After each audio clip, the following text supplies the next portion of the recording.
Welcome back to the Pittsburgh Basketball Show. I'm George Michalowski with PSN here at the Pete. Just recorded some press conferences. Nelly Cummings, Nike Sabandi were back in town. Talked to Cam Corn and Damian Dunn now.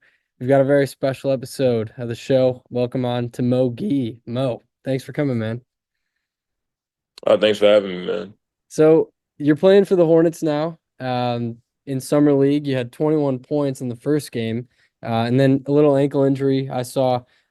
Was that injury little, or was that a serious injury? How you doing right now? I think it was more significant than I anticipated. It was an ankle sprain, but I also had like some chronic stuff that I guess I've been dealing with that wasn't resolved. So that kind of took play and is what kept me out of summer league so far, which is unfortunate. But and the biggest thing for me right now is just getting healthy and just looking forward to what's next. Yeah, how are you feeling about your future with the Hornets and your future in the NBA? Obviously with this injury, that doesn't help, but you proved yourself in that first game. Clearly, it looked like the best player on the floor. How are you feeling about the future right now? I'm feeling pretty good. I'm feeling pretty optimistic. This isn't really the first time I've been in this position. I feel like since I've started my professional career, or honestly, maybe ever since I came to Pitt, every year has kind of been a different situation, a new city, a new team. So it's somewhere I've learned to be comfortable in. But obviously the goal is to get somewhere and be able to stick there for a while. But I'm pretty optimistic and I'm feeling good about it. So a few days ago, the Pitt coaching staff came out to Vegas. It looked like you were there with Bub, Justin, Blake. How was that? What was that experience like to see your coaching staff come down to Vegas for you? It was great, man, because I haven't had the chance to be back in Pittsburgh since I left. But I've kept in touch with them. JC has come to see me play a couple of times. So it was great just to see them again, just to get those memories flashing back, talk about all those stories. I ran into Justin a couple of times. We played each other a few times. And I think I met Blake when I was cleaning out my locker. He was just coming in, and I never met Bub, so that was my first time meeting him. But it was good, just to be around everybody again, trade stories, and then just see familiar faces. So you were only here for a year, but a lot of the guys, even Nelly, like we just talked to Nelly, he said this program feels like a family now. There's a real culture, even though he was only here for a year. Do you feel that way too? And did you feel it coming out to see you in Vegas and hanging out with these guys, meeting Bub, meeting Blake? Do you feel a real family around this program? Oh, for sure, for sure. I mean, I feel like anytime I speak about my college experience, probably the place I talk about the most, even though I spent the least amount of time there, is Pittsburgh. Um, the team was great. It was a family aspect, like you said. I feel like I developed so much of my game, and not only my game, but just my maturity as a person there too. The city was great. I just something about Pittsburgh. I don't really know what it was, but I just love being there. The people were great. It's a town with like a lot of culture. Just the way it's, I don't want to say old, but like, not a lot of the buildings are kind of older and everything like that. And I really like that feeling being there. And me being there for the first time on my own until like I met the guys on the team was new to me. But I feel like I got so comfortable in Pittsburgh pretty quick. And it's somewhere that like I always talk about and planning on visiting sometime at the end of this month actually. So yeah. Okay. There you go. So Jeff Capel yesterday got a 3-year extension. He'll be the coach till at least Yeah. 2030. Um, what are your thoughts on that, and why is he the guy to lead this program through 2030?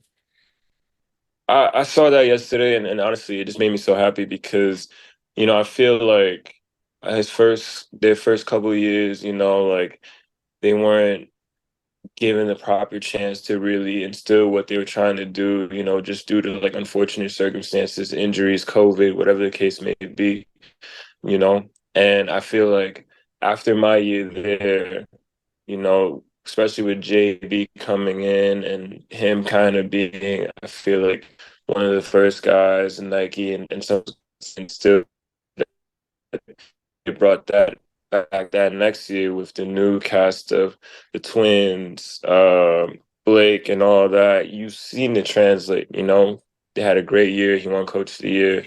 They went all the way to the tournament, and then the next following year was a great year again. You have Bubs drafted 14th, and you can just see that when they had the opportunity to actually instill what they were trying to instill without any outside circumstances, it went really well. And they've produced pros, Justin, Blake, Bubs, me, and then there's going to be more coming soon. So I think it's just great. It's really just great to see, you know. So you've been in the league now, or playing pro ball at least for a couple of years. What's the lifestyle been like going? You said you've been going from team to team. You're kind of used to that, uh, living in different places year in year out. But what's the lifestyle like as an NBA player? A lot of travel for sure, Um, in a sense, you have a lot of time on your hands, so you just got to make sure like you use your time wisely. Whether that's getting in the gym or whether you're trying to work on stuff off the court for like business or whatever the case may be. And I think the biggest thing for me personally was just getting comfortable being uncomfortable because especially in your first couple years as a rookie, whether you're drafted or undrafted, you never know how things are going to sway. Whether a team's going to keep you, a team's going to send you somewhere else, a team's going to waive you. Whether you're up, you're in the G League, what type of contract you're going to have. Like, you really don't know. And I think what the thing that I learned quickly was to get comfortable being uncomfortable and really only focus on the things that I can control. Because at the end of the day, you focusing on things you can't control, stressing over things you can't control, it's only going to add more to your plate than you already have. Whereas what you should be focused on is obviously your development, how you can be a better player, become a better person, and just focusing on those things. And I feel like the more I learn that, and the more experience I gained, like things just started going smoother to me, regardless of what was going on, whether I was on a team, wasn't on a team, in the G League. Like the more I realized to just control what I can control and just focus on those things, I felt like the more easier things got for me. Was there a moment or maybe a matchup where you were in the NBA and you kind of stepped back and you were just wowed by where you were at, or maybe intimidated by like someone you were playing against? Um, I wouldn't say intimidated. I would say the one matchup that I have, and it's funny because people ask me this all the time, like my friends and stuff. And I think they're kind of surprised by the answer they get. But the one matchup that I had to where I was like, okay, like, yeah, like, this is the NBA. It was I think it was my first game on my two-way, and we played the Sacramento Kings, and I matched up with Sabonis. Oh yeah. And yeah, just seeing how like physical and how strong he was, you know, that really opened my eyes to see like, okay, like yeah, like this is a different level. Because in the G League, of course, there's great players, there's former pros in there, there's a lot of young talent in there and everything. But when you get to up top, you really see the difference. And it's the little things too, whether it's experience, physical strength, just having a better feel for the game, playing at a way faster pace. That's when you really notice the difference. What do you think your game looks like right now compared to your last year at Pitt? Have you improved, individually a lot in a certain aspect of it, or are you just kind of trying to round out that all around game?